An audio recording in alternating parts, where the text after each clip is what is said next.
സസ്യശ്യാമളാം മാതരം വന്ദേ മാതരം. ശുഭ്രജോത്സ്ന പുളകിതയാമിനീം ഭുല്ലകുസുമിത ദ്രുമതലശോഭിനീം സുഹാസിനീം സുമധുരഭാഷിണീം സുഗദാംബരദാം മാതരം വന്ദേ മാതരം വന്ദേ മാതരം. ഭാരത് മാതാ കി ജയ്.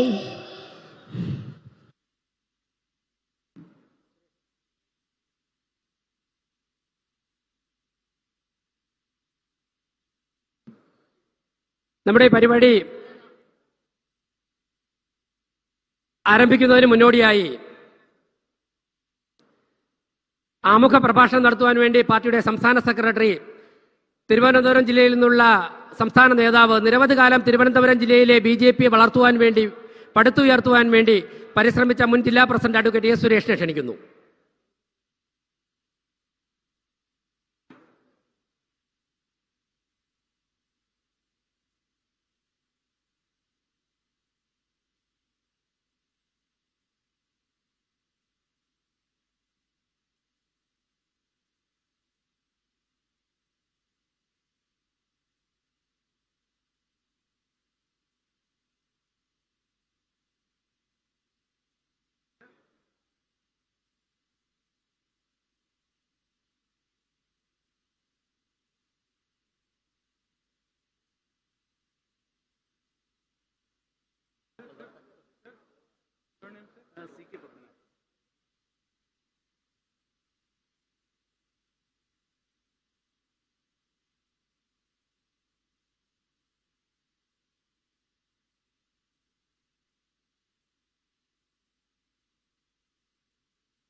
Hello hello hello hello hello hello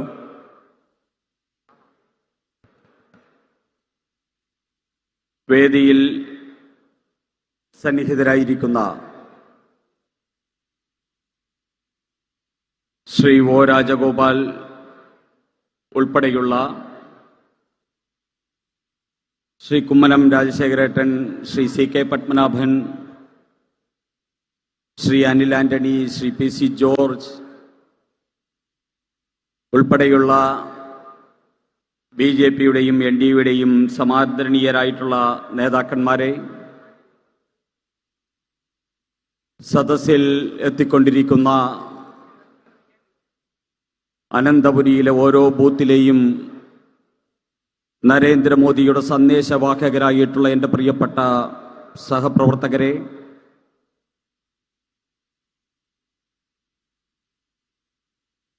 ഏതാനും നിമിഷങ്ങൾക്കകം സമാരാധ്യനായിട്ടുള്ള നമ്മുടെ പ്രധാനമന്ത്രി ശ്രീ നരേന്ദ്രമോദിജി ഇവിടെ എത്തിച്ചേരുകയാണ്. അതിനു മുന്നോടിയായിട്ട് ചില വാക്കുകൾ ഈ സദസ്സിൻ്റെ മുമ്പിൽ പറയുക എന്നുള്ളതാണ് എന്നിൽ അർപ്പിതമായിരിക്കുന്ന കർത്തവ്യം. നമുക്കറിയാം, ഭാരതീയ ജനതാ പാർട്ടിയും NDAയും ഈ രാജ്യത്ത് ജനാധിപത്യത്തിൻ്റെ ചരിത്രത്തിലെ സുവർണാലേഖിതം ചെയ്യപ്പെടേണ്ട മറ്റൊരു തെരഞ്ഞെടുപ്പിനെ അഭിമുഖീകരിക്കുകയാണ്. എന്തുകൊണ്ടാണ് ഈ തെരഞ്ഞെടുപ്പ് സുവർണാലേഖിതം ചെയ്യപ്പെടുക എന്ന് ചോദിച്ചാൽ, BJPയുടെ നേതൃത്വത്തിലുള്ള NDA സഖ്യം മൂന്നാം വട്ടവും പൂർവാധികം ശക്തിയോടുകൂടി ഇന്ത്യയുടെ ഭരണസാരഥ്യത്തിലേക്ക് എത്തുന്ന തെരഞ്ഞെടുപ്പാണ് 2024 നടക്കുന്ന തെരഞ്ഞെടുപ്പ് എന്നതാണ് ഇന്ത്യയുടെ ജനാധിപത്യ ചരിത്രത്തിൽ ഈ തെരഞ്ഞെടുപ്പ് സുവർണാലേഖിതം ചെയ്യപ്പെടാൻ പോകുന്നതിന് കാരണം. ഈ രാജ്യം കഴിഞ്ഞ 75 വർഷക്കാലത്തിനുള്ളിൽ 60 വർഷക്കാലവും ഭരിച്ച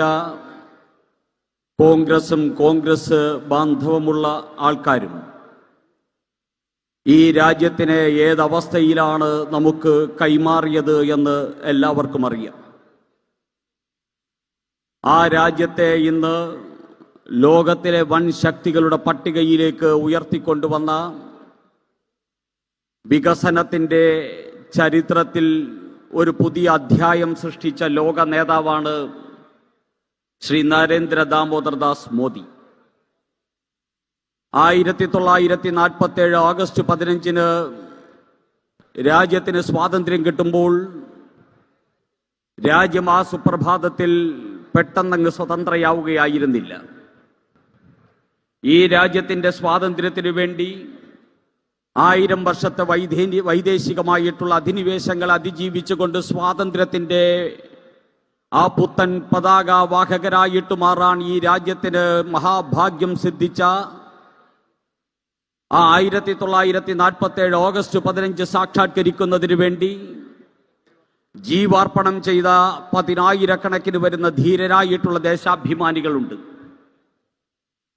അതുപോലെ തന്നെ ഈ രാജ്യത്തിന് വേണ്ടി പോരാട്ടം നടത്തിയ സ്ത്രീകളും പുരുഷന്മാരും കുട്ടികളും വയോവൃദ്ധരും അടങ്ങുന്ന ലക്ഷക്കണക്കിന് വരുന്ന ധീരരായിട്ടുള്ള ദേശാഭിമാനികളുടെ നിരന്തരമായിട്ടുള്ള പോരാട്ടം. ആ പോരാട്ടമാണ് ഈ രാജ്യത്തിന് സ്വാതന്ത്ര്യം നേടിത്തന്നത്. സ്വാതന്ത്ര്യം നേടിത്തരുന്ന വേളയിൽ ഈ രാജ്യത്ത് മഹാത്മാഗാന്ധി വലിയ ഒരു ദേശീയ മുന്നേറ്റത്തിന്റെ നായകത്വത്തിൽ നിൽക്കുകയായിരുന്നു. അദ്ദേഹം ഉയർത്തിപ്പിടിച്ച സന്ദേശം എന്ന് പറയുന്നത് ഈ രാജ്യത്തിന്റെ ഗ്രാമങ്ങളിലും കുഗ്രാമങ്ങളിലും ജീവിക്കുന്ന സാധാരണക്കാരന്റെ സ്വാതന്ത്ര്യത്തെ സംബന്ധിച്ചായിരുന്നു. ഈ രാജ്യത്തിന്റെ സാമ്പത്തികമായ സ്വയം പര്യാപ്തതയെ സംബന്ധിച്ചായിരുന്നു മഹാത്മാഗാന്ധി സ്വപ്നം കണ്ടത്. മഹാത്മാഗാന്ധി സാമ്പത്തിക സ്വയം പര്യാപ്തതയെ സംബന്ധിച്ചും അതോടൊപ്പം തന്നെ ധാർമ്മികമായിട്ടുള്ള മൂല്യങ്ങളെ സംബന്ധിച്ചും രാജ്യത്തിന്റെ സ്വാതന്ത്ര്യത്തെ സംബന്ധിച്ചുമൊക്കെ കണ്ട സ്വപ്നങ്ങൾക്ക് അദ്ദേഹം ഒരു പേരിട്ടിരുന്നു. ആ പേര് രാമരാജ്യം എന്ന പേരായിരുന്നു. ഒരു ബ്രിട്ടീഷ് പത്രപ്രവർത്തക മഹാത്മാഗാന്ധിയോട് ചോദിച്ചു, അങ്ങ് എങ്ങനെയുള്ള സ്വാതന്ത്ര്യമാണ് ആഗ്രഹിക്കുന്നത് എന്ന് ചോദിച്ചപ്പോൾ ആ പത്രപ്രവർത്തകയോടായിട്ട് മഹാത്മാഗാന്ധി പറഞ്ഞു, എന്റെ മനസ്സിലുള്ള സ്വപ്നം രാമരാജ്യ സ്വപ്നമാണ് എന്ന് പറഞ്ഞു. അങ്ങനെ രാമരാജ്യ സ്വപ്നം യാഥാർത്ഥ്യമാക്കുന്നതിന് വേണ്ടി സ്വാതന്ത്ര്യ സമരത്തിന്റെ പന്ഥാവിലേക്ക് ഇറങ്ങിപ്പുറപ്പെട്ട മഹാത്മാഗാന്ധിയുടെ നേതൃത്വത്തിലുള്ള ദേശീയ മുന്നേറ്റം ഈ രാജ്യത്തിന് സ്വാതന്ത്ര്യം കരഗതമാക്കി തന്നു. പക്ഷേ മഹാത്മാഗാന്ധിക്ക് അറിയാമായിരുന്നു, അദ്ദേഹത്തിന്റെ നേതൃത്വത്തിൽ ഈ രാജ്യത്തിന് ലഭിച്ചിരിക്കുന്ന സ്വാതന്ത്ര്യം യാഥാർത്ഥ്യമായി അത് സ്വസ്ഥമായി സ്വച്ഛന്തമായി അനുഭവിക്കാൻ അദ്ദേഹം നേതൃത്വം നൽകിയ കോൺഗ്രസിനെ കൊണ്ട് സാധിക്കില്ല എന്ന് മഹാത്മാഗാന്ധിക്ക് അറിയാമായിരുന്നു. അതുകൊണ്ടാണ് അദ്ദേഹം 1948 ജനുവരി 30 അദ്ദേഹത്തിന്റെ ധീരമായ രക്തസാക്ഷിത്വത്തിന് മണിക്കൂറുകൾക്ക് മുമ്പ് അദ്ദേഹം ലോകത്തിനോട് വിളിച്ചു പറഞ്ഞു, ഞാൻ ഇത്രയും കാലം ഉദ്ഘോഷിച്ചിരുന്ന ഈ കോൺഗ്രസ് എന്ന് പറയുന്ന പാർട്ടിയെ ഈ രാജ്യത്ത് പിരിച്ചുവിടേണ്ടിയിരിക്കുന്നു. ഈ രാജ്യത്ത് പിരിച്ചുവിടുന്നതിലൂടെ മാത്രമേ ഈ രാജ്യത്തെ സംരക്ഷിക്കാൻ സാധിക്കൂ എന്ന അദ്ദേഹത്തിന്റെ ആ കാഴ്ചപ്പാടായിരുന്നു കോൺഗ്രസ് പിരിച്ചുവിടണമെന്ന് എഴുതി വെച്ചതിനും പറഞ്ഞതിനും ആധാരമായിട്ടുള്ളത്. മഹാത്മാഗാന്ധി സ്വപ്നം കണ്ട രാമരാജ്യം സാക്ഷാത്കരിക്കാൻ അദ്ദേഹം നേതൃത്വം നൽകിയ കോൺഗ്രസിന് സാധിക്കില്ല എന്ന് ആദ്യമായിട്ട് ബോധ്യമായിട്ടുള്ള ലോകത്തിലെ നേതാവിന്റെ പേരും മഹാത്മാഗാന്ധി തന്നെയായിരുന്നു എന്ന് നമ്മൾ മനസ്സിലാക്കണം. ആ മഹാത്മാഗാന്ധി കോൺഗ്രസിനെ പിരിച്ചുവിടാൻ പറഞ്ഞുവെങ്കിൽ അധികാരത്തിന്റെ മത്തുപിടിച്ച, അധികാരത്തിന്റെ തിമിരം ബാധിച്ച ഈ ഇന്ത്യ എന്നാൽ ഞങ്ങൾ തന്നെയാണ് എന്ന് വിശ്വസിച്ചിരുന്ന കോൺഗ്രസിന്റെ കുടുംബാധിപത്യത്തിന് ഇത്രയും വലിയ അധികാര സോപാനങ്ങളെല്ലാം വിട്ടൊഴിഞ്ഞ് വനാന്തരങ്ങളിലേക്ക് പോകാനും ജനങ്ങൾക്കിടയിലേക്ക് ഇറങ്ങി വരാനും ധൈര്യമുണ്ടായിരുന്നില്ല. അതുകൊണ്ട് മഹാത്മാഗാന്ധിയെ നിഷേധിച്ചുകൊണ്ട്, മഹാത്മാഗാന്ധിയുടെ നിലപാടുകളെ ചെറുത്തു തോൽപ്പിച്ചുകൊണ്ട്, മഹാത്മാഗാന്ധിയെ ഒറ്റപ്പെടുത്തിക്കൊണ്ട്, മഹാത്മാഗാന്ധിയുടെ മോഹൻദാസ് കരംചന്ദ് ഗാന്ധിയെ മഹാത്മാവാക്കിയ അദ്ദേഹത്തിന്റെ ദീപ്തമാർന്ന ആപ്തവാക്യങ്ങളെ മുഴുവൻ തന്നെ നശിപ്പിച്ചുകൊണ്ട് ഈ രാജ്യത്തെ അടക്കിവാണ ചരിത്രമാണ് 60 കോൺഗ്രസിന്റെ ചരിത്രം.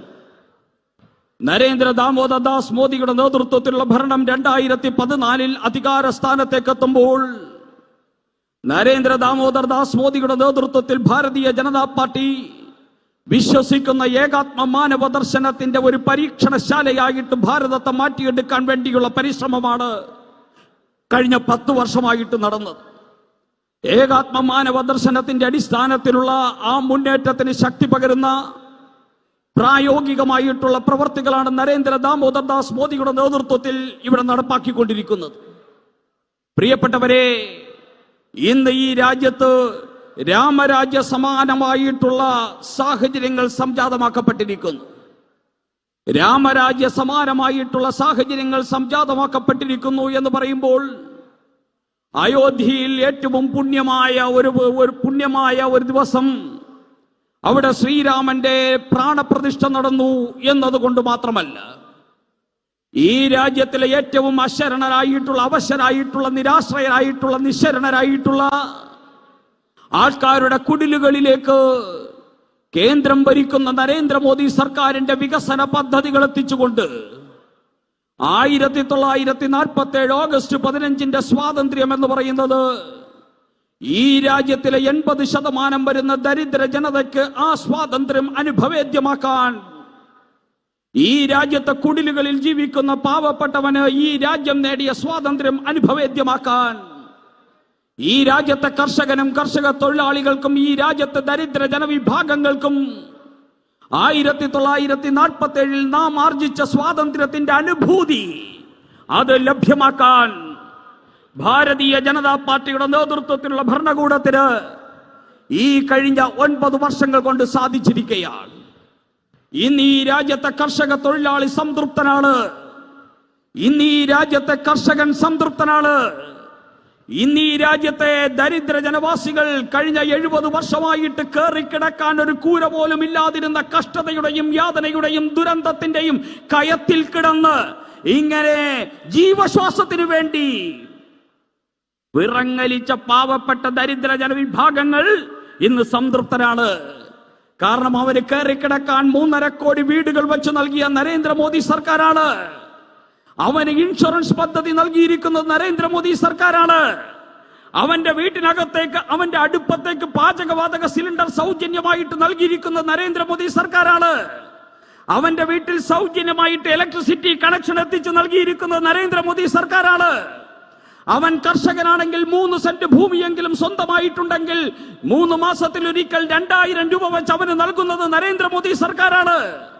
അവന് 348 രൂപയുടെ 2 ലക്ഷം രൂപയുടെ ഇൻഷുറൻസ് പരിരക്ഷ നൽകുന്നത് നരേന്ദ്രമോദി സർക്കാരാണ്. 22 രൂപയുടെ ഇൻഷുറൻസ് പരിരക്ഷ നൽകുന്നത് നരേന്ദ്രമോദി സർക്കാരാണ്. അവന് 5 ലക്ഷം രൂപയുടെ ആരോഗ്യ സുരക്ഷാ പദ്ധതി നൽകിയിരിക്കുന്നത് നരേന്ദ്രമോദി സർക്കാരാണ്. അവന്റെ കുഞ്ഞിനെ വളർത്തുന്നതിന് വേണ്ടി സുകന്യാ സമൃദ്ധി യോജന നൽകിയിരിക്കുന്നത് നരേന്ദ്രമോദി സർക്കാരാണ്. വാർദ്ധക്യം ബാധിക്കുന്ന സമയത്ത് ഒരു ഊന്നുവടിയായി അവന് ജീവിച്ചു പോകാൻ അടൽ പെൻഷൻ പദ്ധതി നടപ്പാക്കിയത് നരേന്ദ്രമോദി സർക്കാരാണ്. നരേന്ദ്രമോദി സർക്കാർ അദാനിയുടെയും അംബാനിയുടെയും സർക്കാരാണ് എന്ന് കൊട്ടിഘോഷിച്ച് പ്രഖ്യാപിച്ചു നടക്കുന്ന എന്റെ കമ്മ്യൂണിസ്റ്റ് സുഹൃത്തെ, കോൺഗ്രസ് സുഹൃത്തെ, നിങ്ങളുടെ AKG സെന്ററിൽ ഇരുന്നും ഇന്ദിരാഭവനിലിരുന്നും പത്രസമ്മേളനം നടത്തി തള്ളിമറിക്കുന്ന സമയത്ത് നിങ്ങൾ ഓർക്കണം, നിങ്ങളുടെ ചെങ്കൊടി പിടിക്കുന്ന സഖാക്കന്മാർക്ക് നരേന്ദ്രമോദി ഈ പദ്ധതികൾ അവരുടെ വീടുകളിൽ എത്തിച്ചു കഴിഞ്ഞിരിക്കുന്നു എന്ന് MV ഗോവിന്ദൻ ഉൾപ്പെടെയുള്ള സഖാക്കന്മാർ മനസ്സിലാക്കണം. അതുപോലെ തന്നെ കെ സുധാകരൻ ഉൾപ്പെടെയുള്ള സഖാക്കന്മാർ കോൺഗ്രസുകാർ മനസ്സിലാക്കണം, ഇവിടത്തെ കോൺഗ്രസുകാരുടെ വീടുകളിൽ, കമ്മ്യൂണിസ്റ്റുകാരുടെ വീടുകളിൽ, മുസ്ലിം ലീഗുകാരുടെ വീടുകളിൽ, സർവ്വജനങ്ങളുടെയും വീടുകളിൽ ജാതിയില്ല, മതമില്ല, പ്രാദേശികതയില്ല, ഭാഷ വൈജാത്യങ്ങളില്ല. സകല സമൂഹത്തെയും സമഭാവനയോട് കണ്ടുകൊണ്ട് ഏകം സത്വിപ്രാ ബഹുധാവതന്തി എന്ന ഈ ഭാരതത്തിന്റെ അനന്യമാർന്ന സാംസ്കാരിക ധാരയുടെ അനുഭൂതി ഉൾക്കൊള്ളുന്ന ഒരു ഭരണ നൈപുണ്യത്തിന്റെ മികവാണ് നരേന്ദ്ര ദാമോദർ ദാസ് മോദി കഴിഞ്ഞ 10 വർഷമായി ഈ രാജ്യത്ത് സൃഷ്ടിച്ചിരിക്കുന്നത്. ആ നരേന്ദ്ര ദാമോദർ ദാസ് മോദിക്ക് അനന്ത പത്മനാഭന്റെ തിരുസന്നിധി ആവേശത്തിന്റെ അത്യുദാത്തമാർന്ന ഒരു സ്വീകരണമാണ് ഈ മണ്ണിൽ ഏതാനും നിമിഷങ്ങൾക്കകം ഒരുക്കുന്നത്. പ്രിയപ്പെട്ടവരെ, ഭാരതീയ ജനതാ പാർട്ടിയുടെ നേതൃത്വത്തിലുള്ള സർക്കാർ രാമരാജ്യത്തിലേക്കുള്ള പാത വെട്ടിത്തെളിച്ചു കൊണ്ടുപോകുന്നത് അധസ്ഥിതനും പിന്നോക്കക്കാരനും പട്ടിണി പാവങ്ങൾക്കും പാമരന്മാർക്കും അവന്റെ ജീവിതത്തിൽ സ്വാതന്ത്ര്യത്തിന്റെ സഫലീകരണത്തിന്റെ അർത്ഥം എന്താണ് എന്ന് മനസ്സിലാക്കി കൊടുത്തുകൊണ്ടാണ്. അവിടെ നിന്ന് തുടങ്ങിയ ഞങ്ങളുടെ ജൈത്രയാത്ര ഈ രാജ്യത്ത് സമാനതകളില്ലാത്ത മുന്നേറ്റമായിട്ട് രൂപാന്തരപ്പെട്ടു വരുന്നത് നിങ്ങൾ കാണുന്നില്ലേ? ഈ രാജ്യം ഒരു കാലത്ത് 1947 മഹാത്മാഗാന്ധി പറഞ്ഞു, അഹിംസാത്മകമായിട്ടുള്ള വാദമുഖങ്ങളിലൂടെ സ്വാതന്ത്ര്യം പ്രഖ്യാപിക്കപ്പെട്ട ഭൂമിയാണ് ഭാരതം എന്ന് പ്രഖ്യാപിച്ചു. അതേ അഹിംസാത്മകമായിട്ടുള്ള അഹിംസ മന്ത്രത്തിലൂടെയാണ് നാം സ്വാതന്ത്ര്യം നേടിയെടുത്തത്. സൂര്യൻ അസ്തമിക്കാത്ത സാമ്രാജ്യത്വത്തിൽ നിന്ന് സ്വാതന്ത്ര്യം നേടിയെടുത്തത്. അങ്ങനെ അഹിംസ എന്ന മന്ത്രം ഉച്ചരിച്ചുകൊണ്ട് രാമരാജ്യം എന്ന മഹത്തായ ഭാവന സ്വപ്നം കണ്ടുകൊണ്ട് സ്വാതന്ത്ര്യം നേടിയ ഭാരതത്തിൽ ഈ രാജ്യം സ്വതന്ത്രയാകുന്നതിന്റെ തലേ ദിവസം പാകിസ്ഥാൻ ഈ രാജ്യത്തിനെതിരെ ആക്രമണം അഴിച്ചുവിട്ടു. നിരവധി പ്രാവശ്യം പാകിസ്ഥാൻകാർ ഈ രാജ്യത്തിനെതിരെ ആക്രമണം അഴിച്ചുവിട്ടു. ചൈന രാജ്യത്തിനെതിരെ ആക്രമണവുമായിട്ട് വന്നു. മാത്രമല്ല, ഈ രാജ്യത്ത് ജീവിച്ച് ഈ രാജ്യത്തിന്റെ ഉപ്പും ചോറുമുണ്ട് ഈ രാജ്യത്തെ നശിപ്പിക്കാൻ ശ്രമിക്കുന്ന ശക്തികൾ ഈ രാജ്യത്ത് തന്നെ ഈ രാജ്യത്തിനെതിരെ നിരന്തരമായിട്ടുള്ള അതിക്രമങ്ങളും അക്രമങ്ങളും ഈ രാജ്യത്തിലെ ജനാധിപത്യ വിശ്വാസികളെ ഗളം ഛേദിക്കുന്ന സമീപനങ്ങളുമായിട്ട് മുന്നോട്ട് വന്നു. അങ്ങനെ ഈ രാജ്യത്തെ അപകടപ്പെടുത്തുന്ന രീതിയിൽ വിഘടനവാദ വിധ്വംസകവാദ ശക്തികൾ അഴിഞ്ഞാടിയ നാളുകളായിരുന്നു പിന്നിട്ട 60-65 വർഷക്കാലം. അതിന്റെ പ്രഭവ കേന്ദ്രമായിരുന്നു ജമ്മു കാശ്മീർ. ആ ജമ്മു കാശ്മീരിന്റെ 370-ാം വകുപ്പെടുത്ത് അറബിക്കടലിലേക്ക് എറിഞ്ഞുകൊണ്ട് ഈ രാജ്യത്ത് ചരിത്രപരമായിട്ടുള്ള ഒരു മുന്നേറ്റമാണ് ഭീകരതക്കെതിരായി നരേന്ദ്രമോദി സർക്കാർ നടപ്പാക്കിയത്. സീറോ ടോളറൻസ് ടുവേഴ്സ് ടെററിസം എന്നത് നരേന്ദ്രമോദി സർക്കാരിന്റെ പ്രഖ്യാപിതമായിട്ടുള്ള ലക്ഷ്യമായിട്ട് വന്നു. ഈ രാജ്യത്ത് കാശ്മീർ കേന്ദ്രീകരിച്ചുള്ള തീവ്രവാദത്തിന് അവസാനം കുറിച്ചു. അങ്ങ് ഉത്തരാഖണ്ഡ് മുതൽ വയനാട് വരെ നീണ്ടുകിടക്കുന്ന കമ്മ്യൂണിസ്റ്റ് ചെങ്കൊടിയുടെ ഒരു ഭീകരതയുണ്ടായിരുന്നു. ആ ഭീകരതയ്ക്ക് അവസാനം കുറിപ്പിക്കുന്നതിന് വേണ്ടിയുള്ള നടപടികളുമായിട്ട് മുന്നോട്ട് പോയി. വടക്കു കിഴക്കൻ സംസ്ഥാനങ്ങളിൽ നിന്ന് ഇന്ത്യയിലേക്ക്, ഡൽഹിയിലേക്ക് വരുന്നത് അവർ ഇന്ത്യയിലേക്ക് പോകുന്നു എന്നാണ് പറഞ്ഞിരുന്നത്. അവർ ഇന്ത്യയുടെ ഭാഗമാണെന്ന് പോലും കരുതപ്പെട്ടിട്ടില്ലാത്ത ഒരു കാലഘട്ടം ഉണ്ടായിരുന്നു ഇന്നലകളിൽ വടക്കു കിഴക്കൻ സംസ്ഥാനങ്ങളിൽ. ആ വടക്കു കിഴക്കൻ സംസ്ഥാനങ്ങളിൽ ദേശീയതയുടെ ഉജ്ജ്വലമാർന്ന പ്രഭാവലയത്തിനുള്ളിലേക്ക് കൊണ്ടുവരാൻ നരേന്ദ്രമോദി സർക്കാരിന് സാധിച്ചു. അങ്ങനെ ഈ രാജ്യത്താകമാനം തന്നെ വിഘടനവാദത്തിനെതിരായി അതിശക്തമായിട്ടുള്ള പോരാട്ടത്തിലൂടെ അങ്ങ് വടക്കു കിഴക്കൻ സംസ്ഥാനങ്ങളിൽ ക്രിസ്ത്യൻ മതവിശ്വാസത്തിന്റെ പേരിൽ ക്രിസ്ത്യൻ മത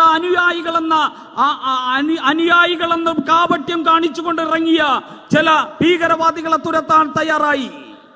അതുപോലെ തന്നെ കാശ്മീരിലും കേരളം ഉൾപ്പെടെയുള്ള പ്രദേശങ്ങളിൽ മുസ്ലിം മതത്തെ ദുരുപയോഗം ചെയ്തുകൊണ്ട് മുസ്ലിം മതവിശ്വാസികൾ എന്ന പേരിൽ കാപട്യം കാണിച്ചുകൊണ്ട് നടത്തിയ ഭീകരവാദത്തെ തുരത്താൻ തയ്യാറായി. അതുപോലെ തന്നെ ഈ കേരളത്തിന്റെ ഛത്തീസ്ഗഡ് മുതൽ വയനാട് വരെയുള്ള ചുമപ്പ് കോറിഡോർ എന്നറിയപ്പെട്ടിരുന്ന നക്സലൈറ്റുകൾ ഭൂരിപക്ഷവും മതം കൊണ്ട് നാമം കൊണ്ട് ഹിന്ദു നാമധാരികളായിട്ടുള്ള നക്സലൈറ്റുകൾ, ആ നക്സലൈറ്റുകളെ ഉന്മൂലനം ചെയ്യാൻ നരേന്ദ്രമോദി സർക്കാർ തയ്യാറായി. നരേന്ദ്രമോദി സർക്കാർ ഭീകരതയ്ക്കെതിരായിട്ടുള്ള സർക്കാരാണ്. നരേന്ദ്രമോദി സർക്കാർ രാജ്യത്തിന് വേണ്ടിയുള്ള സർക്കാരാണ്. നരേന്ദ്രമോദി സർക്കാർ രാജ്യത്തിന്റെ അഖണ്ഡതയ്ക്ക് വേണ്ടിയുള്ള സർക്കാരാണ്. നരേന്ദ്രമോദി സർക്കാർ ഭാരതത്തിന്റെ ഐശ്വര്യത്തിന് വേണ്ടി പരിപൂർണമായിട്ടും സമർപ്പിക്കപ്പെട്ട സർക്കാരാണ്. അങ്ങനെ ആ സർക്കാർ ഭീകരതയ്ക്കെതിരെ അതിശക്തമായിട്ടുള്ള പോരാട്ടം ഈ രാജ്യത്ത് നടത്തി. ഇന്ന് ഈ രാജ്യത്ത് സമാധാനത്തിന്റെ വെള്ളരിപ്രാവുകൾ പറക്കുകയാണ്. ഇന്ന് കാശ്മീർ ഉൾപ്പെടെയുള്ള പ്രദേശങ്ങളിൽ സമാധാനമാണ്. കഴിഞ്ഞ ദിവസം സച്ചിൻ തെണ്ടുൽക്കർ കാശ്മീരിൽ ചെന്നിട്ട് ക്രിക്കറ്റ് കളിക്കുന്ന ചിത്രം ലോകം മുഴുവൻ വൈറലായ ഒരു ചിത്രമാണ്.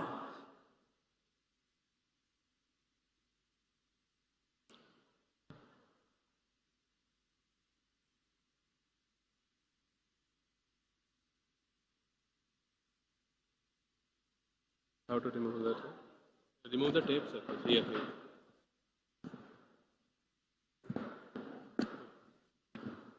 Oh, like this, sir. That is enough, no? Like this, it should be hidden. Means it is good. പ്രിയപ്പെട്ടവരെ, അത് പ്രധാനമന്ത്രിയുടെ അതിസുരക്ഷാ സംവിധാനമുള്ള ഒരു മൈക്ക് സംവിധാനമാണ്. അത് ടെസ്റ്റ് ചെയ്യുകയായിരുന്നു. ഇത്രയും സമയത്തെ പ്രസംഗം അവിടെ നിന്ന് കേൾപ്പിച്ചപ്പോൾ ഇവിടുത്തെ SPG ഉദ്യോഗസ്ഥന്മാർ പ്രതീക്ഷിച്ചത് ഇതാണ് മറ്റുള്ളവർക്ക് പ്രസംഗിക്കാനുള്ള വേദി. അതുകൊണ്ട് ബാക്കി പ്രസംഗം ഈ വേദിയിൽ നിന്ന് തുടരുകയാണ്. നമുക്കൊരു കാര്യം ചെയ്യാം. മോദിജി എത്താറായിരിക്കെയാണ് നമ്മുടെ വേദിയിലേക്ക്. അനന്ത പത്മനാഭന്റെ തിരുസന്നിധിയിൽ അദ്ദേഹം കാലുകുത്തുകയാണ്. നമുക്കറിയാം, ദ്വാരകയെ ചെന്ന് കടലിന്റെ ഉള്ളിൽ പോയി ദ്വാരകയിൽ ചെന്ന് നമസ്കരിച്ചിട്ടാണ് നരേന്ദ്ര ദാമോദർദാസ് മോദി ഇതാ ഈ അനന്ത പത്മനാഭന്റെ തിരുസന്നിധിയിലേക്ക് ഏതാനും നിമിഷങ്ങൾക്കകം എത്തിച്ചേരുന്നത് എന്ന് നമുക്കറിയാം. ആ നരേന്ദ്രമോദിക്ക് അനന്തപുരി ഇന്നേ വരെ നൽകിയിട്ടുള്ളതിൽ വെച്ച് ഏറ്റവും സമുജ്വലമാർന്ന ഒരു സ്വീകരണവും ആവേശവുമാണ്. ഭാരതീയ ജനതാ പാർട്ടിയുടെയും NDAയുടെയും വിവിധ NDA ഘടകകക്ഷികളുടെ നേതാക്കന്മാർ വേദിയിലും സദസ്സിലും സന്നിഹിതരാണ്. എല്ലാവരുടെയും നേതൃത്വത്തിൽ നമ്മൾ നൽകേണ്ടതാണ്. അതുകൊണ്ട് നമുക്ക് ഇവിടെ നിന്ന് പ്രസംഗിക്കുന്ന സമയത്ത് ആദ്യം മുദ്രാവാക്യം വിളിച്ചിട്ട് നമ്മുടെ പ്രസംഗം ആരംഭിക്കാം. എല്ലാവരും ആവേശത്തോടുകൂടി അഭിമാനത്തോടുകൂടി നരേന്ദ്ര ദാമോദർദാസ് മോദി അനന്തപുരിയിൽ കാലുകൊത്തുന്ന നരേന്ദ്ര ദാമോദർദാസ് മോദിക്ക് അനന്തപുരിയുടെ ഉജ്ജ്വലമാർന്ന ചടുലമാർന്ന കരുത്തിന്റെ പ്രതീകമായിട്ടുള്ള ശക്തി മുഴുവൻ തന്നെ ആവാഹിച്ചുകൊണ്ടുള്ള അത്യുജ്വലമാർന്ന സ്വീകരണം നൽകാൻ നമ്മൾ സജ്ജരായി എന്ന് ഈ നാടിനെ ലോകത്തിന് അറിയിക്കാനുള്ള സമയമാണ് എന്റെ പ്രിയപ്പെട്ടവരെ. ഈ സമയം നമുക്ക് എല്ലാവർക്കും ചേർന്ന് ഒരു മുദ്രാവാക്യം വിളിച്ചതിന് ശേഷം ചില വാക്കുകൾ കൂടി പറഞ്ഞിട്ട് ഞാൻ എന്റെ പ്രസംഗം അവസാനിപ്പിക്കാൻ ആഗ്രഹിക്കുകയാണ്. ബോലോ ഭാരത് മാതാ കേ, ബോലോ ഭാരത് മാതാ കേ. സ്വാഗതം സുസ്വാഗതം മോദിജിക്ക് സ്വാഗതം, സ്വാഗതം സുസ്വാഗതം മോദിജിക്ക് സ്വാഗതം. നമ്മളെല്ലാവരും നമ്മുടെ വലത് മുഷ്ടി ഉയർത്തിപ്പിടിച്ചിട്ടാണ് ഇപ്പോൾ ഭാരത് മാതാ കി ജയ് വിളിച്ചത്. ഇനി നമ്മളെല്ലാവരും രണ്ട് മുഷ്ടിയും ഉയർത്തിപ്പിടിച്ചുകൊണ്ട് ഒരുമിച്ച് ചേർന്ന് ഭാരത് മാതാ കി ജയ് വിളിക്കണം എന്നുള്ളതാണ് എന്റെ അഭ്യർത്ഥന. ബോലോ ഭാരത് മാതാ കേ, ബോലോ ഭാരത് മാതാ കേ, बोलो भारत माता के जय जय नरेंद्र मोदी, जय जय नरेंद्र मोदी, जय जय बीजेपी, जय जय NDA, बोलो भारत माता के. പ്രിയപ്പെട്ടവരെ, ആ ചരിത്ര നിമിഷങ്ങൾ സമാഗതമാവുകയാണ്. രാജ്യത്ത് ഭീകരതയെ ഉന്മൂലനം ചെയ്തുകൊണ്ട് നരേന്ദ്രമോദിയുടെ നേതൃത്വത്തിലുള്ള ഈ ആകാശം മുന്നോട്ട് പോയിക്കൊണ്ടിരിക്കുകയാണ്. ഇന്ന് സമാധാനത്തിന്റെയും വികസനത്തിന്റെയും പുതിയൊരു ഭാരതം സൃഷ്ടിക്കപ്പെട്ടിരിക്കുന്നു. ഈ തലമുറയിൽ ജീവിക്കുന്ന നമ്മളെല്ലാവരും മഹാഭാഗ്യവാന്മാരാണ്. ഇവിടെ എന്നെ കേൾക്കുന്നവർ BJPയുടെ ഇന്ന് നരേന്ദ്രമോദിജിയെ കാണാനായി ഇവിടെ എത്തിച്ചേർന്നിരിക്കുന്ന 10,000-കണക്കിന് വരുന്ന ആൾക്കാരിൽ കൊച്ചു കുഞ്ഞുങ്ങൾ മുതൽ വയോവൃദ്ധർ വരെയുള്ള എല്ലാവരുമുണ്ട്. ഈ തലമുറ, ഈ 1-2 തലമുറകൾ ഭാഗ്യം സിദ്ധിച്ച തലമുറയാണ്. ദാരിദ്ര്യ അവസ്ഥയിൽ 3-4 ലോക രാജ്യമായിട്ട് കിടന്ന ഇന്നലെയുടെ ഭാരതത്തെ നേരിട്ടറിഞ്ഞവരാണ് ഞാനും നിങ്ങളും. അതേ എനിക്കും നിങ്ങൾക്കും വികസിച്ച് കുതിച്ച് ഓരോ പടിപ്പടിയായിട്ട് മുന്നോട്ട് കുതിക്കുന്ന ഭാരതത്തെ തിരിച്ചറിയാനും അനുഭവിക്കാനുമുള്ള ഭാഗ്യം സിദ്ധിച്ചിരിക്കുന്നു എന്നതാണ് എന്റെയും നിങ്ങളുടെയും തലമുറയുടെ മഹാഭാഗ്യം. ആരും തിരിഞ്ഞു നോക്കാനില്ലാതിരുന്ന, പിന്നോക്കമായിട്ട് ഗണിക്കപ്പെട്ടിരുന്ന, 3-4 ലോക രാജ്യമാക്കി മാറ്റപ്പെട്ടിരുന്ന, ലോകത്ത് സാമ്പത്തികമായിട്ട് ഏറ്റവും പിന്നാക്കമായിട്ട് നിലനിന്നിരുന്ന, സാമൂഹികമായിട്ട് ഏറ്റവും അധപ്പതിച്ചു കിടന്നിരുന്ന ഒരു രാജ്യമായിട്ട് പ്രഖ്യാപിക്കപ്പെട്ടിരുന്ന, കാളവണ്ടി യുഗത്തിൽ ജീവിക്കുന്നു എന്ന് വിദേശ സായിപ്പന്മാർ എഴുതി ചേർത്തിരുന്ന ഇന്ത്യയെ ഇന്ന് ലോകത്തിലെ 5ാമത്തെ സാമ്പത്തിക ശക്തിയാക്കി മാറ്റിയ നരേന്ദ്ര ദാമോദർ ദാസ് മോദിയെ ഞാൻ കാണുന്നു. അദ്ദേഹത്തിന്റെ ഭരണം ഞാൻ അറിയുന്നു. അതാണ് എന്റെ തലമുറയിൽ എനിക്ക് ലഭിച്ചിരിക്കുന്ന സൗഭാഗ്യം. ആ സൗഭാഗ്യത്തിന് ഉടമകളാണ് നമ്മൾ ഓരോരുത്തരും. ആഗോള നേതാവാണ് ഇന്ന് നരേന്ദ്ര ദാമോദർ ദാസ് മോദിജി. ലോകത്ത് 78% വരുന്ന ലോക ജനത മുഴുവൻ തന്നെ അംഗീകരിച്ചിരിക്കുന്ന മഹാമനുഷ്യനാണ് നരേന്ദ്ര ദാമോദർ ദാസ് മോദി. എന്തുകൊണ്ടാണ് അദ്ദേഹം ലോകത്തെ ആരാധ്യനായിട്ടുള്ള മനുഷ്യനായിട്ട് മാറിയത്? അദ്ദേഹത്തിന്റെ അച്ഛൻ ഇന്ത്യയുടെ പ്രധാനമന്ത്രി ആയിരുന്നില്ലല്ലോ. അദ്ദേഹത്തിന്റെ അമ്മൂമ്മ ഇന്ത്യയുടെ പ്രധാനമന്ത്രി ആയിരുന്നില്ലല്ലോ. അദ്ദേഹത്തിന്റെ മുത്തപ്പൻ ഇന്ത്യയുടെ പ്രധാനമന്ത്രി ആയിരുന്നില്ലല്ലോ. അദ്ദേഹം ഏതെങ്കിലും മുഖ്യമന്ത്രിയുടെ മകനായിട്ട് ജനിച്ചതാണോ? ഏതെങ്കിലും തമ്പ്രാന്റെ മകനായിട്ട് ജനിച്ചതാണോ? ഏതെങ്കിലും കൊട്ടാരത്തിൽ ജനിച്ചതാണോ? അല്ല. എന്നെയും നിങ്ങളെയും പോലെ സാധാരണക്കാരായിട്ടൊരു ദരിദ്ര കുടുംബത്തിൽ ജനിച്ച് ആ ദാരിദ്ര്യത്തിന്റെ സകലവിധമായിട്ടുള്ള ദുരന്തങ്ങളും പേറി അങ്ങനെ ജീവിതം ചിട്ടപ്പെടുത്തി വളർന്നു വന്ന ഒരു ത്യാഗപൂർണമായ ജീവിതം മുന്നോട്ട് നയിച്ച നേതാവാണ് നരേന്ദ്ര ദാമോദർ ദാസ് മോദി. അഹമ്മദാബാദിലെ റെയിൽവേ സ്റ്റേഷനിൽ ചായയും കാപ്പിയും വിറ്റു നടന്ന് പഠിക്കാനുള്ള തുട്ടുകാശ് കണ്ടെത്തിയ ആ നേതാവിന് ഇന്ന് ആഗോള നേതാവാകാൻ സാധിച്ചുവെങ്കിൽ അതിന് കാരണം എന്തെന്നറിയോ? അദ്ദേഹം പിന്തുടർന്ന ഒരു മഹത്തായ ആദർശമുണ്ട്.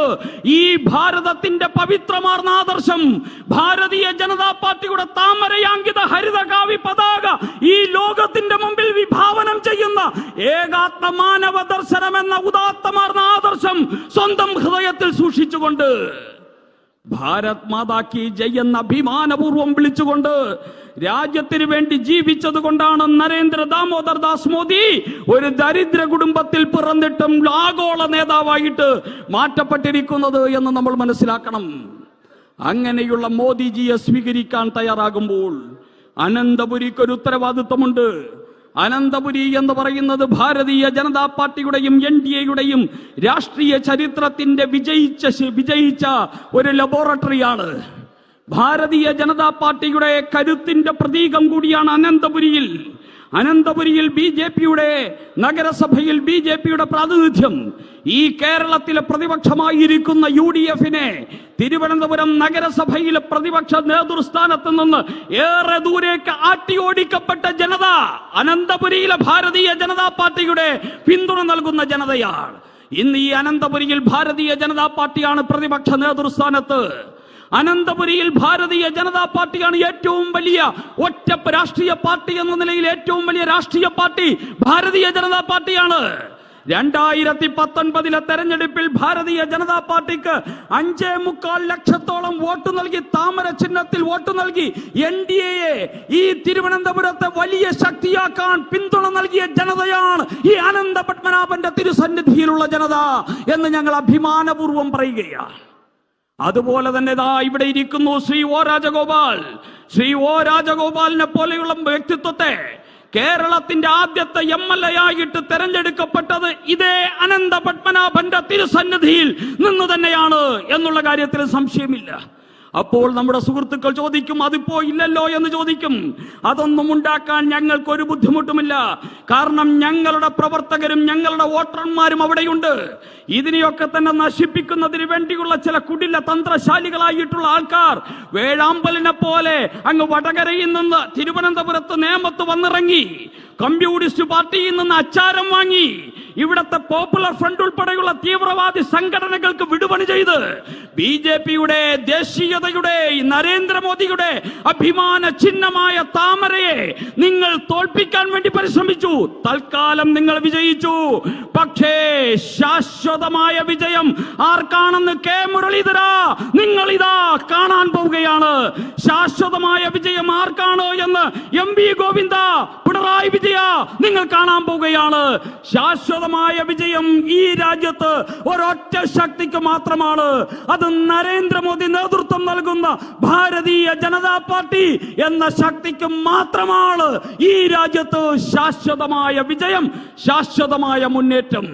ആർക്കും സംശയം വേണ്ട, ആ മുന്നേറ്റത്തിന്റെ സമയം സമാഗതമായിരിക്കുന്നു. 10 വർഷമേ ആയിട്ടുള്ള നരേന്ദ്രമോദിയുടെ നേതൃത്വത്തിലുള്ള സർക്കാർ അധികാരത്തിൽ വന്നിട്ട് കുറച്ചു നാളുകൾക്ക് മുമ്പ് ഹൈദരാബാദിൽ നടന്ന BJP-യുടെ നാഷണൽ എക്സിക്യൂട്ടീവിൽ ഇന്ത്യയുടെ അഭിനവ രാഷ്ട്രീയ ചാണക്യൻ എന്ന് പറയുന്ന ശ്രീ അമിത്ഷാ ഒരു പ്രഖ്യാപനം നടത്തി. ഈ നരേന്ദ്രമോദിയുടെ BJP-യുടെ നേതൃത്വത്തിലുള്ള സർക്കാർ ഇനിയും ഒരു 40 വർഷക്കാലം ഇന്ത്യ ഭരിക്കുമെന്നുള്ള പ്രഖ്യാപനമാണ് നടത്തിയത്.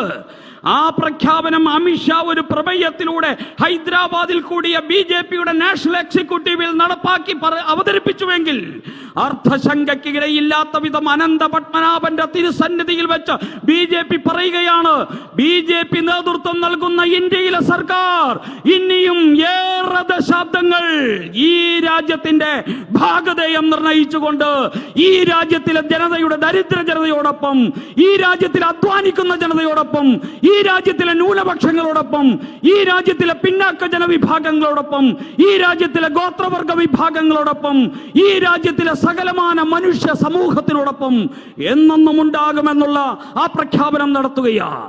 ആ രീതിയിൽ ഭാരതീയ ജനതാ പാർട്ടിയും NDAയും മുന്നേറുമ്പോൾ നിങ്ങൾക്ക് ആർക്കും ഇതിനെ തടയാൻ സാധ്യമല്ല. ഇനി കേരളത്തിൽ BJP-യെയും NDAയും തടയാൻ സാധ്യമല്ല.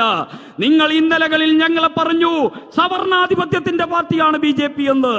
ഇന്ന് ഞങ്ങൾ ഇന്ത്യയിൽ ഏറ്റവും കൂടുതൽ പട്ടികജാതി MLA-മാരും MP-മാരുമുള്ള പാർട്ടിയാണ് BJP. ഇനി നിങ്ങൾക്കത് പറയാൻ സാധ്യമല്ല. ദ്രൗപദി മുർമുവിനെ പോലെയുള്ള മഹാ വ്യക്തിത്വങ്ങൾ ഇന്ത്യയുടെ രാഷ്ട്രപതിയാക്കിയത് നരേന്ദ്രമോദി സർക്കാരാണ്. അതുപോലെ തന്നെ മുൻ രാഷ്ട്രപതി, അത് പട്ടികജാതിക്കാരനായിട്ടുള്ള മുൻ രാഷ്ട്രപതിയെ ഈ രാജ്യത്തിന് സംഭാവന ചെയ്ത BJP-യാണ്. BJP പട്ടികജാതി സമൂഹത്തിന്റെ അനിഷേധ്യമാർന്ന പാർട്ടിയാണ് ഇന്ന് ഭാരതീയ ജനതാ പാർട്ടി. അതുപോലെ തന്നെ ഈ രാജ്യത്തിലെ ക്രിസ്ത്യൻ സഹോദരന്മാർ അവരുടെ 2 കൈയും നീട്ടി സ്വീകരിച്ചിരിക്കുന്നു ഭാരതീയ ജനതാ പാർട്ടിയെ. ക്രിസ്ത്യൻ സമൂഹത്തിന് ഭൂരിപക്ഷമുള്ള എല്ലാ സംസ്ഥാനങ്ങളും ഭരിക്കുന്നത് കേരള കോൺഗ്രസുകളല്ല, ഭാരതീയ ജനതാ പാർട്ടിയാണ്, താമരയാണ്, നരേന്ദ്രമോദിയാണ്. ഈ രാജ്യത്തിലെ ക്രിസ്ത്യൻ ഭൂരിപക്ഷമുള്ള സംസ്ഥാനങ്ങൾ മുഴുവൻ ഭരിക്കുന്നത്. മുസ്ലിം ഭൂരിപക്ഷമുള്ള പ്രദേശങ്ങളിലും താമര വിരിഞ്ഞു തുടങ്ങിയിരിക്കുന്നു, താമര ഉയർന്നു തുടങ്ങിയിരിക്കുന്നു, താമര പാറിപ്പറന്നു തുടങ്ങിയിരിക്കുന്നു. അതാണ് ചരിത്രം, വർത്തമാനകാല ചരിത്രം നമ്മളുടെ ചുമരുകളിൽ കുറിച്ചിരിക്കുന്നത്.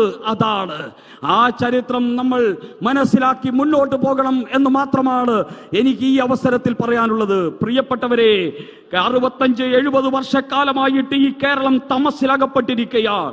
ഇടതുപക്ഷവും വലതുപക്ഷവും ഒരുമിച്ച് ചേർന്ന് ഭരിച്ച് തകർത്ത് തരിപ്പണമാക്കി എള്ളോളമില്ല എടുക്കാനായി എന്ന അവസ്ഥയിലേക്ക് കേരളത്തെ അതപ്പതിപ്പിച്ചിരിക്കുക. ഈ തമസിൽ നിന്ന് കേരളത്തെ മോചിപ്പിക്കണമെങ്കിൽ ഇടത്തേക്കും വലത്തേക്കുമല്ല കേരളം ചിന്തിക്കേണ്ടത്, നേരിന്റെ പക്ഷത്തേക്കാണ്. നേരിന്റെ പക്ഷത്ത് NDAയുണ്ട്, നേരിന്റെ പക്ഷത്ത് താമരയുണ്ട്, നേരിന്റെ പക്ഷത്ത് നരേന്ദ്ര ദാമോദർ ദാസ് മോദിയുണ്ട്. ആ നേരിന്റെ പക്ഷത്തേക്ക് ചിന്തിക്കാൻ നേരറിവുള്ള, ബോധ്യമുള്ള, മനനശേഷിയുള്ള മനുഷ്യ കേരളീയ നിങ്ങൾ തയ്യാറാകൂ എന്നുള്ള മഹാ സന്ദേശമാണ് ഭാരതീയ ജനതാ പാർട്ടിക്ക് കേരളത്തിലെ ജനതയോട് പറയാനുള്ളത്. ആ സന്ദേശം ഉൾക്കൊള്ളാൻ നമ്മൾ തയ്യാറാകണം. തമസോമ ജ്യോതിർഗമയ അസതോമ സദ്ഗമയ. തമസിൽ നിന്ന് ജ്യോതിസിലേക്ക്, അസത്യത്തിൽ നിന്ന് സത്യത്തിലേക്കുള്ള ആ മഹത്തായ പ്രയാണത്തിന്റെ ശംഖുലിയാണ് എന്റെ പ്രിയപ്പെട്ടവരെ. കുറച്ചു സമയം കഴിയുമ്പോൾ ലോക നേതാവായിട്ടുള്ള നരേന്ദ്ര ദാമോദർ ദാസ് മോദി ഇവിടെ ഈ വേദിയിൽ നിന്ന് എന്നെയും നിങ്ങളെയും നോക്കി പ്രഖ്യാപിക്കാൻ പോകുന്നത് അസതോമ സദ്ഗമയ തമസോമ ജ്യോതിർഗമയ എന്ന കേരളത്തിന് ഉയർത്തുന്ന മോദി ഗ്യാരണ്ടിയുടെ ഉജ്ജ്വലമായിട്ടുള്ള ഒരു സന്ദേശമായിരിക്കും. ആ സന്ദേശവാഹകരായിട്ട് നമ്മൾ ഓരോരുത്തരും നമ്മുടെ ബൂത്തുകളിലേക്ക് പോയിട്ട് സർവാശ്ലേഷിയായി, സർവസമർപ്പിതരായി, സർവശക്തിയും സമാഹരിച്ച് സർവവിധ വിജയവും എന്റെ പാർട്ടിക്ക്, എന്റെ മുന്നണിക്ക് എന്ന ഉജ്ജ്വലമായിട്ടുള്ള പ്രതിജ്ഞയുമായി നമുക്ക് മുന്നേറാൻ അവസരം ലഭിക്കട്ടെ. അതിനുവേണ്ടി സർവേശ്വരൻ അനുഗ്രഹിക്കട്ടെ എന്ന് മാത്രം പ്രാർത്ഥിച്ചുകൊണ്ട് എന്റെ വാക്കുകൾക്ക് വിരാമം കുറിക്കുന്നു. ബോലോ ഭാരത് മാതാ കേ.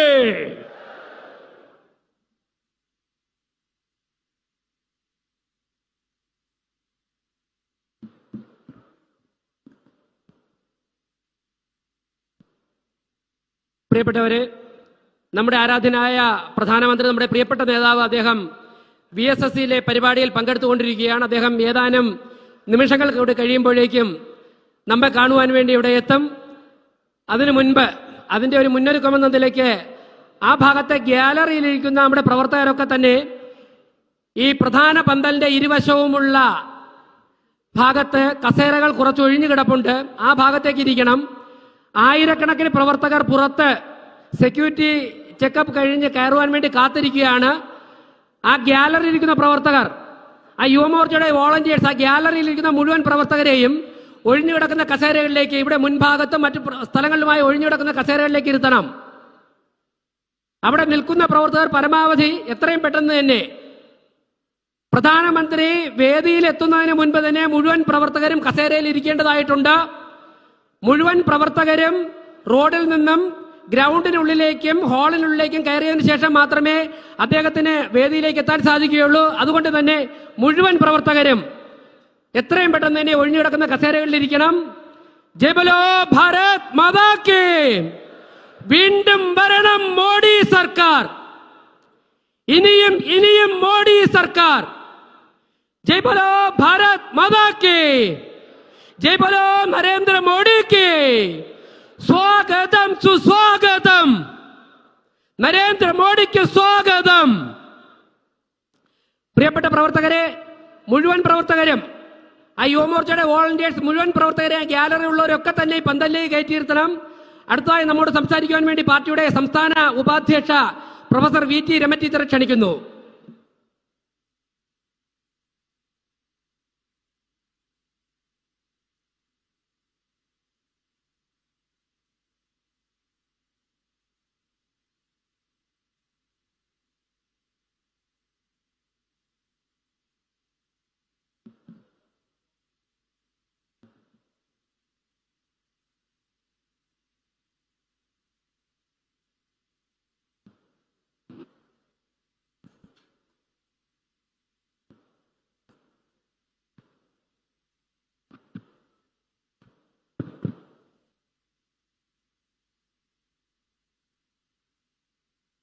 ശ്രീ O രാജേട്ടനും കുമ്മനം രാജേട്ടനും പപ്പേട്ടനും അടക്കം ശ്രീ PC ജോർജ് തുടങ്ങിയ എല്ലാ വരിഷ്ഠ നേതാക്കന്മാരും അണിനിരക്കുന്ന അതിസമ്പന്നമായ വേദിക്കും ചോര നീരാക്കി BJPക്കും NDAക്കും വേണ്ടി പരിശ്രമിച്ചുകൊണ്ട് വോട്ട് തേടിക്കൊണ്ടിരിക്കുന്ന എൻ്റെ പ്രിയപ്പെട്ട നിങ്ങൾക്കും എൻ്റെ വിനീതമായ നമസ്കാരം.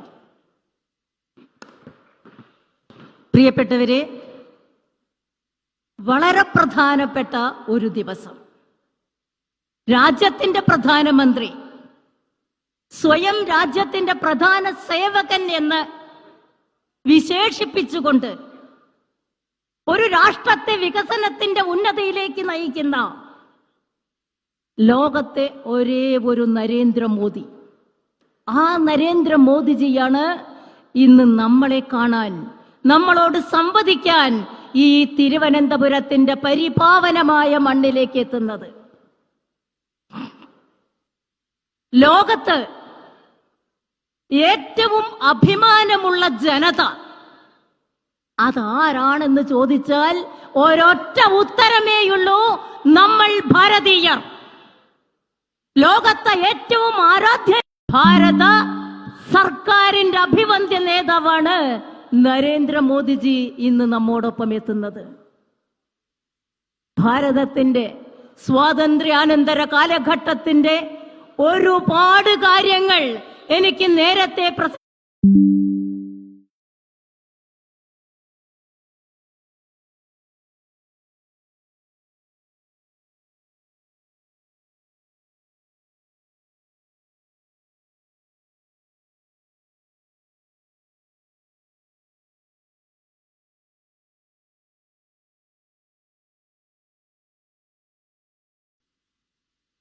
സ്വാതന്ത്ര്യാനന്തര ഭാരതത്തിന്റെ ഏതാണ്ട്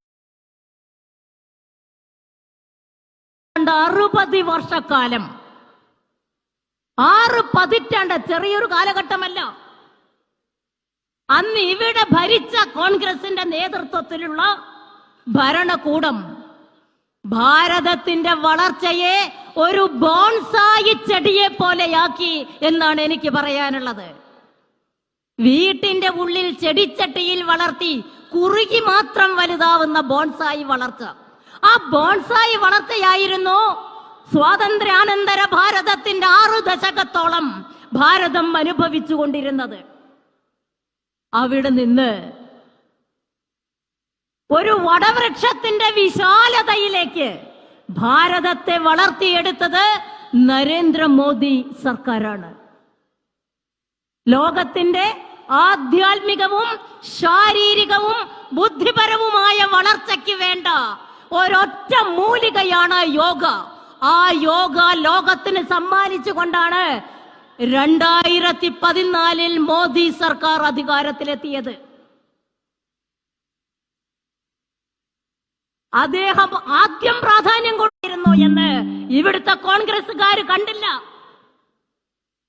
ഇവിടുത്തെ സ്ത്രീകളുടെ വിഷമങ്ങൾ കണ്ടില്ല. നെഹ്റു പ്രധാനമന്ത്രിയായിരുന്നു, ജവഹർലാൽ നെഹ്റു.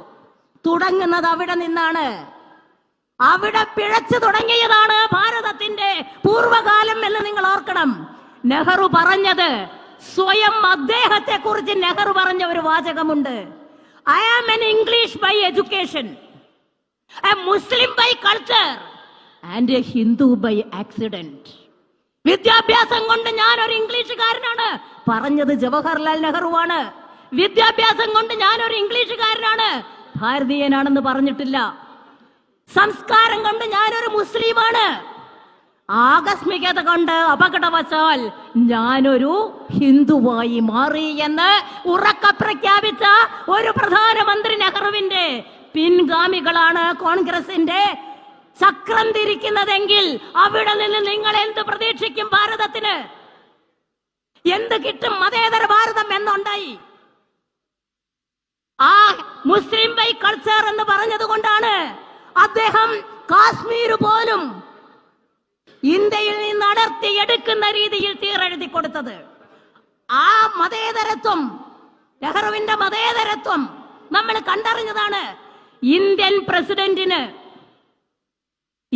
പ്രസിഡന്റിന് സോമനാഥ ക്ഷേത്രത്തിന്റെ പുനരുദ്ധീകരിച്ച സോമനാഥ ക്ഷേത്രത്തിന്റെ ഉദ്ഘാടനത്തിന് പോകരുത് എന്ന് ഇന്ത്യൻ പ്രസിഡന്റിനോട് ആജ്ഞാപിച്ച നെഹ്റു. അദ്ദേഹമാണ് കോൺഗ്രസിന്റെ മതേതര നേതാവ്. അദ്ദേഹം ആ സൈനികർക്ക് വേണ്ട സഹായങ്ങൾ എത്തിക്കാൻ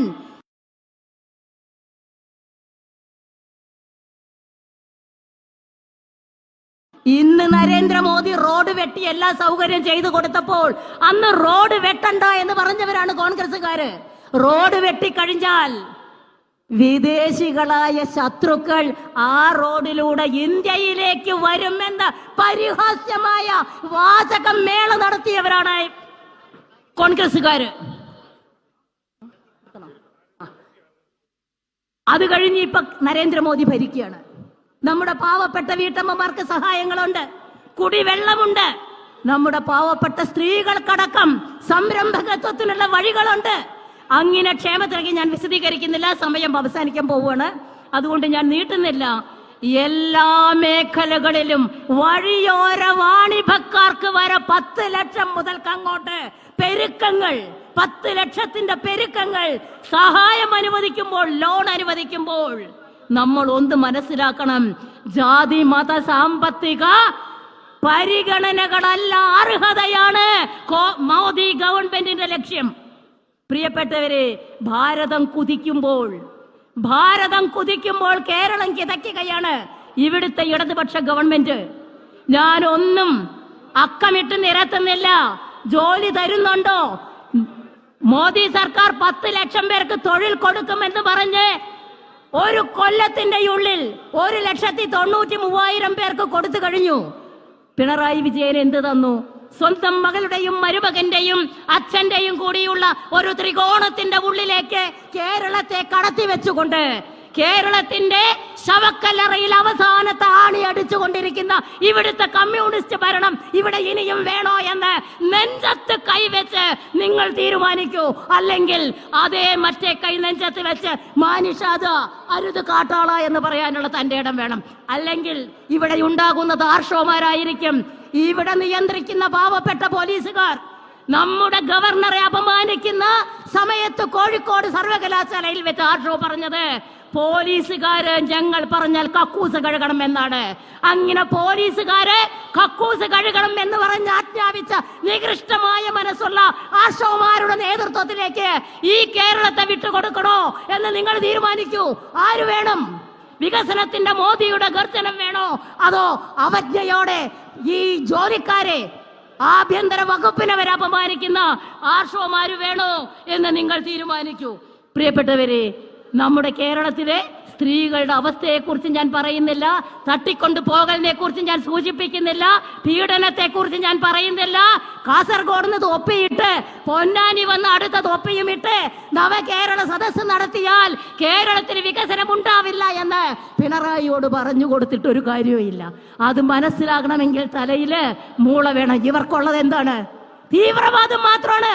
മാറാട് ഹമാസിന് വേണ്ടി ഉണ്ടാക്കിയ ഒരു മീറ്റിംഗിൽ അപ്രൂവ്ഡ് ഹിന്ദുയിസത്തെ നിർമാർജനം ചെയ്യണം എന്ന് വിളിച്ചു പറഞ്ഞ ആ സംഘടനാ നേതാക്കളുടെ നേരെ കൈവിരൽ ചൂണ്ടാൻ കെൽപ്പില്ലാത്ത, ത്രാണിയില്ലാത്ത, അന്തസ്സില്ലാത്ത, ധൈര്യമില്ലാത്ത ഒരു പിണറായി സർക്കാർ ഈ കമ്മ്യൂണിസ്റ്റ് സർക്കാരാണോ വേണ്ടത്? അതോ മാറ്റാണ്ട ശത്രുവിന്റെ നേരെ നെഞ്ചു വിരിച്ചു കാണിച്ച് ഇത് ഭാരതമാണ് എന്ന് പറയുന്ന ആൾക്കാരുടെ മോദി സർക്കാർ വേണോ? അതുകൊണ്ട് 400-ൽ കൂടുതൽ NDAക്ക് വോട്ട് കിട്ടാൻ, 370-ൽ കൂടുതൽ BJPക്ക് വോട്ട് കിട്ടാൻ നമ്മൾ ഒന്നായി അടിചേരണം എന്ന് മാത്രം പറഞ്ഞുകൊണ്ട് നിർത്തുന്നു. നന്ദി, നമസ്കാരം, വന്ദേ മാതരം. ബോലോ ഭാരത് മാതാ കി ജയ്, ബോലോ ഭാരത് മാതാ കി.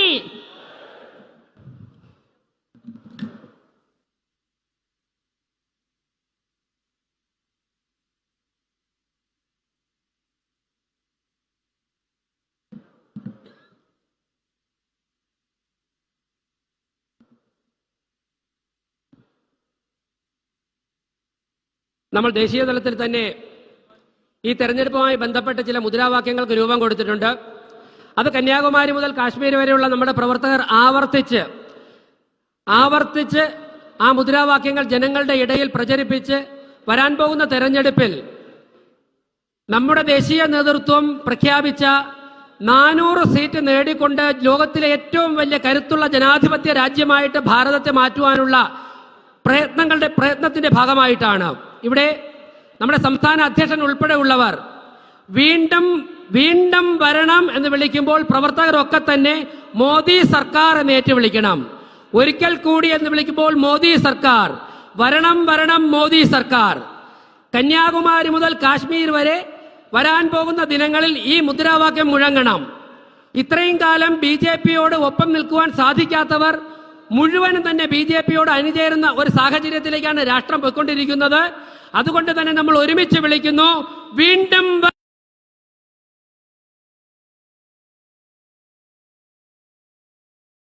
വരണം മോദി സർക്കാർ, വീണ്ടും വരണം ഒരിക്കൽ കൂടി മരണം വരണം, വീണ്ടും വരണം, ഒരിക്കൽ കൂടി വരണം, വരണം, വീണ്ടും വരണം. ഒന്ന് കൈ ഉയർത്തി വിളിക്കണം. വീണ്ടും വരണം, ഒരിക്കൽ കൂടി വരണം, വരണം, വീണ്ടും വരണം, ഒരിക്കൽ കൂടി വരണം, വരണം.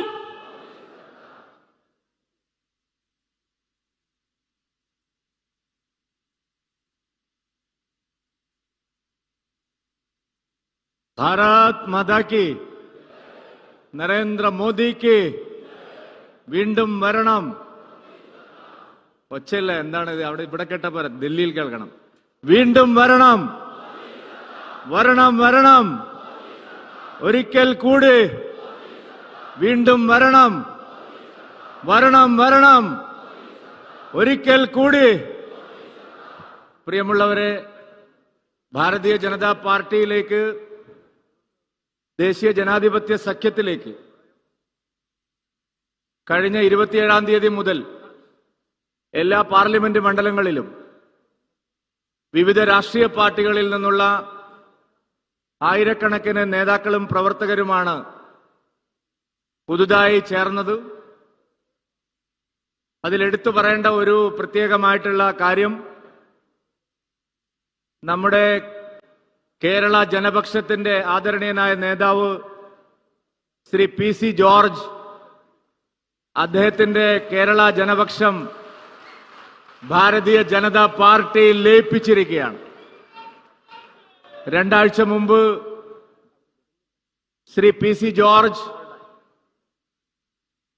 ദില്ലിയിൽ ഭാരതീയ ജനതാ പാർട്ടി അഖിലേന്ത്യാ അധ്യക്ഷൻ Shri JP Nadda, ആദരണീയനായിട്ടുള്ള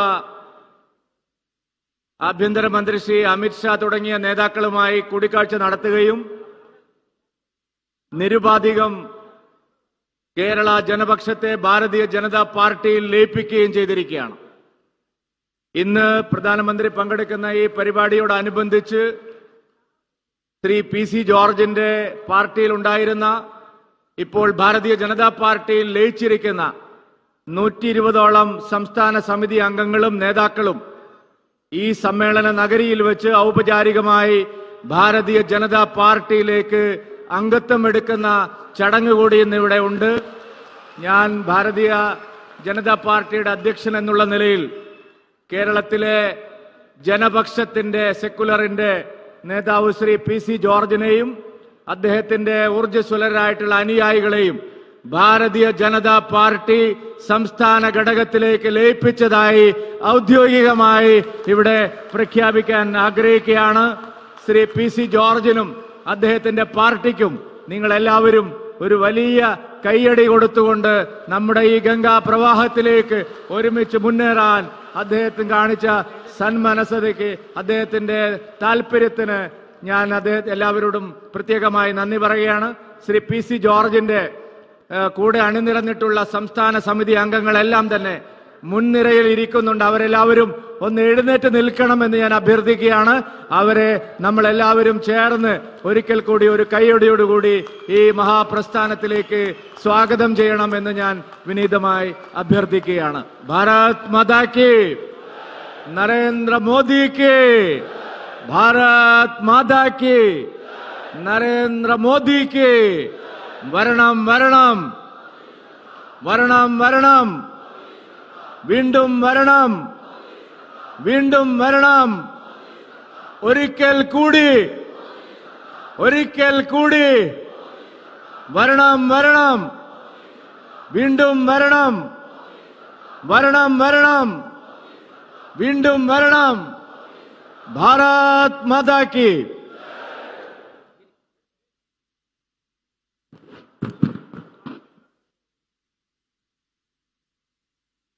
NDA chairman Shri K. Surendran നയിക്കുന്ന കേരള പദയാത്രയുടെ സമാപന സമ്മേളനമാണ് ഇന്നിവിടെ നടക്കുന്നത്.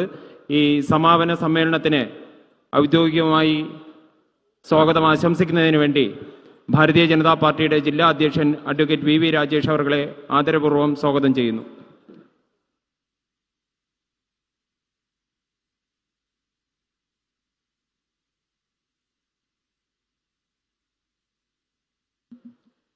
പ്രിയപ്പെട്ടവരെ, സംസ്ഥാന അധ്യക്ഷൻ ഇവിടെ പ്രഖ്യാപിച്ചു കഴിഞ്ഞു. ബഹുമാനപ്പെട്ട ശ്രീ PC ജോർജ്, അദ്ദേഹത്തിന്റെ ജനപക്ഷം പാർട്ടി, പതിറ്റാണ്ടുകളോളം കേരള രാഷ്ട്രീയത്തിൽ പാർലമെന്ററി രംഗത്ത് സജീവ സാന്നിധ്യമായിട്ടുള്ള ശ്രീ PC ജോർജ്, അദ്ദേഹത്തിന്റെ പാർട്ടിയുടെ നിരവധി മുതിർന്ന നേതാക്കന്മാർ, ജനസ്വാധീനമുള്ള നേതാക്കന്മാർ, അദ്ദേഹത്തിന്റെ മകൻ ജില്ലാ പഞ്ചായത്ത് മെമ്പർ കൂടിയായിട്ടുള്ള ശ്രീ ഷോൺ ജോർജ് ഉൾപ്പെടെയുള്ളവർ സദസ്സിലുണ്ട്. BJPയുടെ സംസ്ഥാന നേതാക്കന്മാർ, മുൻ സംസ്ഥാന അധ്യക്ഷന്മാരായിട്ടുള്ള CKP, അതോടൊപ്പം തന്നെ കുമ്മൻ രാജേട്ടൻ, കൃഷ്ണദാസ് ജി, നമ്മുടെ ദേശീയ നേതാക്കന്മാരായിട്ടുള്ള ശ്രീ AP അബ്ദുള്ളക്കുട്ടി, അനിൽ ആന്റണി ഉൾപ്പെടെയുള്ളവർ, അവരെ അവിടെ വന്ന് സ്വീകരിക്കണമെന്നുള്ള തരത്തിലാണ് ഞങ്ങൾ പരിപാടികൾ തയ്യാറാക്കിയിരുന്നത്. പ്രധാനമന്ത്രി അവിടെ നിന്ന് ഏതാനും നിമിഷങ്ങൾക്കകം VSSയിൽ നിന്നും യാത്ര തിരിക്കുമെന്നുള്ളത്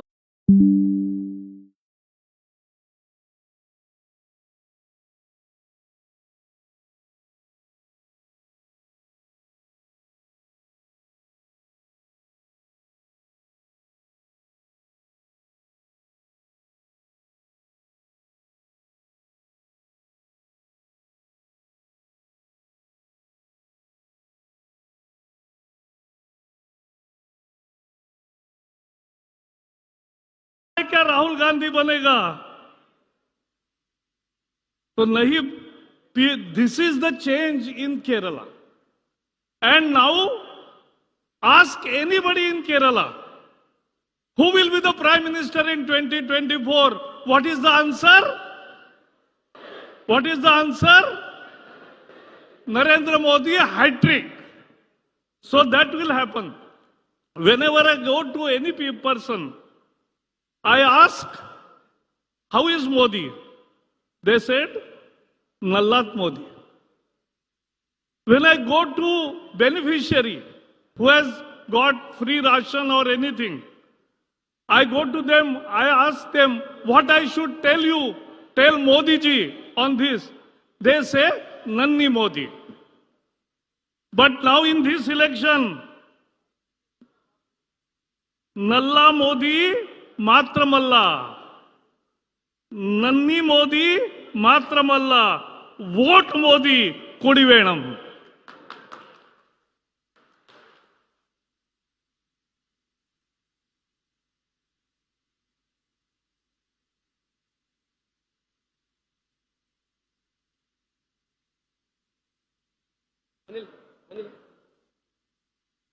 അടുത്തതായി നമ്മെ അഭിസംബോധന ചെയ്ത് സംസാരിക്കുവാൻ വേണ്ടി നമ്മുടെ പാർട്ടിയുടെ അഖിലേന്ത്യാ സെക്രട്ടറി ശ്രീ അനിൽ ആന്റണിയെ ക്ഷണിക്കുന്നു.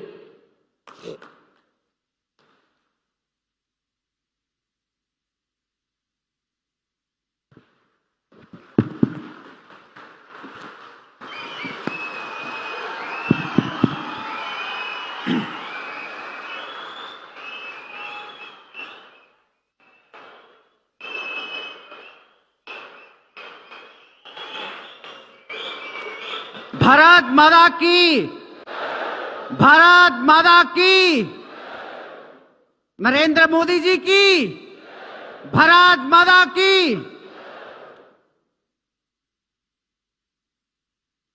വേദിയിലിരിക്കുന്ന ആദരണീയനായ ഭാരതീയ ജനതാ പാർട്ടിയുടെ സംസ്ഥാന president Shri K. Surendran G, കേരളത്തിലെ പ്രഭാരി ശ്രീ പ്രകാശ് ജാവേദ്കർ ജി,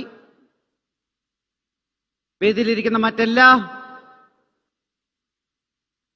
ബഹുമാനപ്പെട്ട നേതാക്കൾ, ഇന്നിവിടെ വന്നിട്ടുള്ള എല്ലാ സഹോദരി സഹോദരന്മാരെ, സുഹൃത്തുക്കളെ, സഹപ്രവർത്തകരെ, ഭാരത് മാതാ കി. ഈ തെരഞ്ഞെടുപ്പ് അടുത്തു കഴിഞ്ഞു. ഇനി തെരഞ്ഞെടുപ്പ് അനൗൺസ് ചെയ്യാൻ 1-2 ആഴ്ചകളുടെ സമയമേ ഉള്ളൂ. ഈ തെരഞ്ഞെടുപ്പ് വരുമ്പോൾ ഭാരതീയ ജനതാ പാർട്ടിയുടെയും NDAയുടെയും ഏറ്റവും